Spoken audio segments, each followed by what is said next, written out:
Government jobs की notification जानने के लिए इस चैनल को सब्सक्राइब कीजिए और इस बेल आइकन को दबाइए ताकि सबसे पहले नोटिफिकेशन आपको मिले।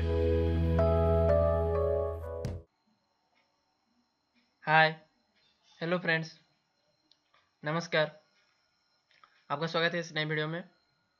फ्रेंड्स, इस वीडियो में आज आपको इंडियन कोस्ट गार्ड की तरफ से जो असिस्टेंट कमांडेंट का पोस्ट आया है रिक्रूटमेंट, उसके बारे में बताने वाला हूँ। इसकी पूरी डिटेल्स मैं आपको आज बताऊँगा। तो फ्रेंड्स, इस वीडियो को पूरा देखिएगा बिना स्किप किए, क्योंकि मैं इसके बारे में सारे डिटेल्स आपको आज बताऊँगा। तो चलिए शुरू करते हैं। फ्रेंड्स, जैसे कि आप यहाँ देख रहे हैं, join Indian coast guard as an assistant commandant in general duty pilot and CPL SSA branch. Excellent opportunity for men to become officer in Indian Coast Guard 01-2018 batch. तो फर्स्ट बैच ऑफ 2018 के लिए है ये, और ये excellent opportunity है for main, जो लड़के हैं उनके लिए आप ये एक्सीलेंट अपॉर्चुनिटी है ऑफिसर बनने के लिए इंडियन कोस्ट गार्ड में। Application will be accepted online from 24 June to 2 July 2017। तो फ्रेंड्स, 24 जून से लेकर 2 जुलाई के अंदर ये ऑनलाइन एप्लीकेशन भरना होगा। फ्रेंड्स, यहाँ पे लिखा हुआ है the Indian coast guard an arm force union, उसके बारे में लिखा हुआ है यहाँ पे। देखते हैं क्या क्या ब्रांच है। Branch and eligibility, Indian citizen having following minimum qualification are eligible to apply. अगर आपके पास ये नीचे एलिजिबल जो लिखा हुआ है ये एलिजिबिलिटी है तो आप इसमें अप्लाई कर सकते हैं। पहला है आपका जनरल ड्यूटी और जनरल ड्यूटी पायलट। ये दोनों में आपका should hold a bachelor degree, आपका बैचलर डिग्री होना चाहिए with minimum 60% mark in aggregate, that is first semester two 8th semester, जो 8 सेमेस्टर होता है। बैचलर इन इंजीनियरिंग और बैचलर इन टेक्नोलॉजी, उनका 60% होना चाहिए। अगर आप डिग्री कर रहे हैं तो फर्स्ट ईयर से लेकर last year what ever applicable. Mathematics and physics होना चाहिए उसके साथ साथ आपका एज ए सब्जेक्ट इंटरमीडिएट तक या फिर उसके ऊपर, और equivalent with 60% aggregate marks in math and physics. तो मैथ एंड फिजिक्स में आपका 60% एग्रीगेट मार्क होना चाहिए। और candidate not in position of physics and math in 10+2 intermediate level are not eligible to general duty GD and general duty pilot. अगर आपका 10+2 level में, intermediate level में अगर मैथ और फिजिक्स नहीं था तो आप जनरल ड्यूटी और जनरल ड्यूटी पायलट के लिए अप्लाई नहीं कर सकते। और यहाँ पे जेंडर आपका मेल होना चाहिए, फीमेल इसमें नहीं अप्लाई कर सकते। और आपका एज होना चाहिए 1 जुलाई 1993 से लेके 30 जून 1997 के बीच में। अगर आपका बर्थडे है तो आप इसके लिए अप्लाई कर सकते हैं जनरल ड्यूटी के लिए।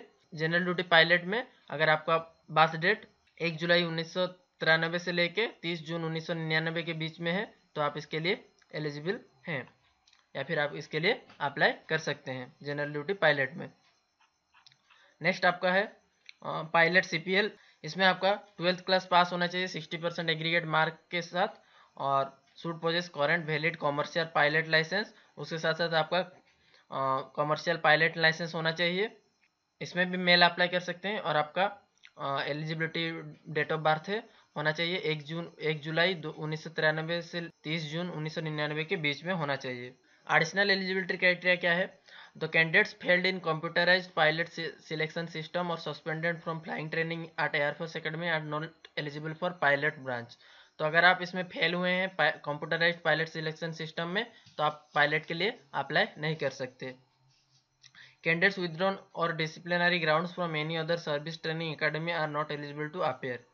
तो इसके लिए भी आप अप्लाई नहीं कर सकते अगर आप withdrawn हैं। Candidates should not have been arrested, convicted और प्रोसिक्यूटेड ऑन क्रिमिनल चार्जेस। अगर आपके ऊपर कोई भी क्रिमिनल चार्जेस है तो आप इसके लिए अप्लाई नहीं कर सकते। Only candidates clear their final semester exam and completed their degree are to apply. अगर आप फाइनल ईयर और फाइनल सेमेस्टर एग्जाम आप पास कर चुके हैं तो ही आप इसमें अप्लाई कर पाएंगे। हाउ टू अप्लाई, कैसे अप्लाई करना है आपको? Application will be accepted only online from 24 जून 2017 से लेके 24 जून 2017 से लेकर 2 जुलाई 2017 के बीच में आपको इसमें अप्लाई करना होगा। और ये फॉर्म को आप सिर्फ ऑनलाइन ही अप्लाई कर सकते हैं। और इसका वेबसाइट है आपका www.joinindiancoastguard.gov.in। तो इसमें जाके आप अप्लाई कर सकते हैं। नेक्स्ट आपका है schedule for preliminary selection examination. तो जो पहला आपका प्रिलिमिनरी सिलेक्शन एग्जामिनेशन होगा, candidates to reach the allotted centre at least 30 minutes prior to starting of exam. तो एग्ज़ाम स्टार्ट होने से 30 मिनट्स पहले आपको, उससे पहले 30 मिनट्स से पहले आपको वहाँ पे पहुँचना होगा। The date and time of the examination अभी नहीं निकला है, वेबसाइट में आप पब्लिश हो जाएगा, वहाँ पे जाके आप देख सकते हैं www.joinindiancoast.gov.in से जाके देख सकते हैं। The preliminary selection will be conducted from mid July 2017, तो जुलाई के 20 से स्टार्ट होगा, यानी कि 15 तारीख के बाद से स्टार्ट होगा।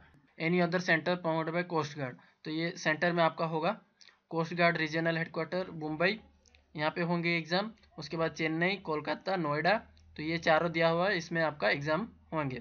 पहला है आपका सिलेक्शन प्रोसीजर, तो स्टेज 1 है पहला आपका short listing of application. Short listed criteria will be based on higher percentage of marks in the qualifying examination and the qualifying cut off for a particular branch और centre में be increase more than 60% more application with higher percentage are received. तो ये आपका जो mark है, qualifying mark है आपका, उसके हिसाब से कट ऑफ बनेगी।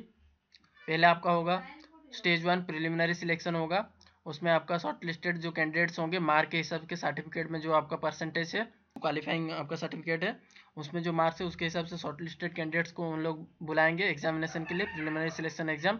और इसमें आपका मेंटल एबिलिटी टेस्ट और कॉग्निटिव एप्टीट्यूड टेस्ट और पिक्चर परसेप्शन, डिस्कशन टेस्ट, ये सब आपका टेस्ट होने वाले हैं। और डेट और टाइम वेबसाइट में आपका पब्लिश हो जाएगा और वेन्यू भी आपका निकल जाएगा वहाँ पे वेबसाइट में, वहाँ पे जाके आप देखेंगे।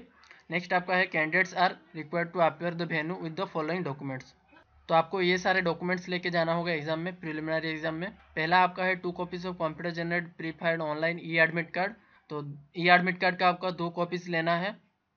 Original pass certificate, marksheet of 10th class, तो 10th का मार्कशीट, उसके बाद 12th का मार्कशीट, उसके बाद आपका ओरिजिनल डिग्री सर्टिफिकेट, जो भी डिग्री आपने किया हुआ है, बीए या बीटेक है या फिर जो भी ग्रेजुएशन आपने की है उसका सर्टिफिकेट।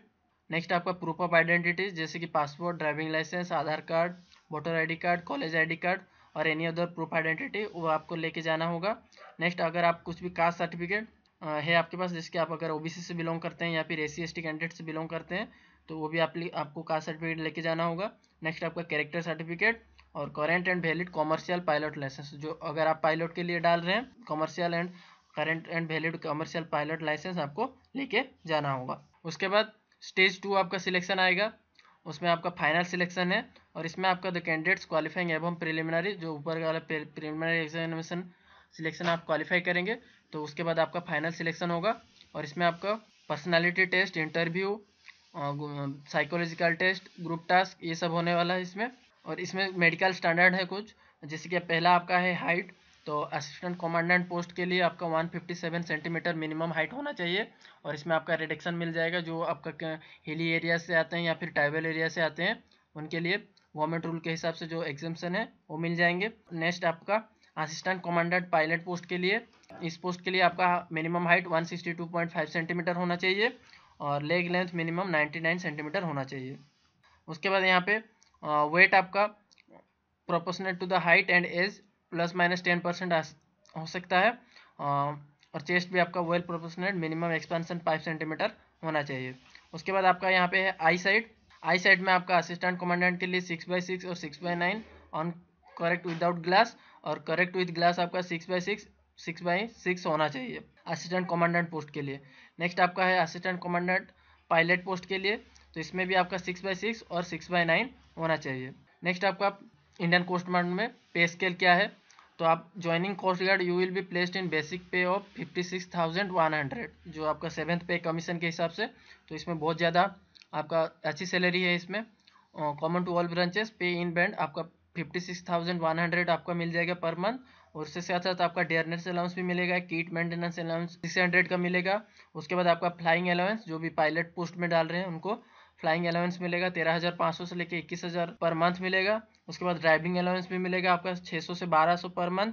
उसके साथ साथ ट्रांसपोर्ट अलाउंस आपका 7,000 मेजर सिटी में और अदर सिटी में 3,500 मिलने वाला है। हाउस रेंट अलाउंस भी आपका 10% लेके 30% मिलना है। और सेट ड्यूली अलाउंस आपका 6,600 से लेकर 7,800 मिल जाएगा। और आउटफिट अलाउंस पहले इनिशियली आपका 24,000 मिलेगा, उसके बाद 7,500 इन एवरी 3 ईयर्स।